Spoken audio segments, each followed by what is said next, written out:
முன்பாக சர்வ மதஸ்தரும் சர்வ பூலோகத்தாரும் நிற்க வேண்டி வரும். அப்படின்னு சொன்னால் இந்த பூமி உண்டானது முதல்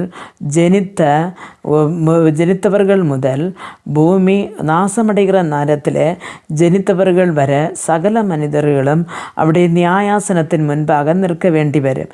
அன்றைக்கு குற்றம் செய்தவர்களுக்கு ரொம்ப கஷ்டமாகத்தான் இருக்கும். ஆனால் அவர்களுக்கு ஓடி ஒளிப்பதற்கு இந்த பூமியில் ஒரு ஒளிப்பிடமும் இருக்காது. காரணம் என்று சொன்னால் கர்த்தருடைய வருகை நாளில் இந்த பூமி வெந்துருகி ஆகாசமும் வெந்துருகி சாம்பலாகி போகும். இங்கே ஒன்றும் இருக்காது. அதனால் அவர்களுக்கு ஒளிப்பிடமும் இருக்காது. அதுதான் தேவனுடைய பிள்ளைகளே, இது ஒரு கிருபையின் காலமாக இருக்கும்போது இந்த கிருபையின் காலத்தில் கர்த்தரை நம்பி ஆண்டவருடைய கற்பனையில் கீழ்ப்படைந்து நாம் நல்ல போராட்டம் பொருதி நாம் ஜெயிக்க வேண்டும். ஜெயித்து ஆண்டவருடைய ராஜ்யத்தில் போக நாம் நிற்க வேண்டும். சகல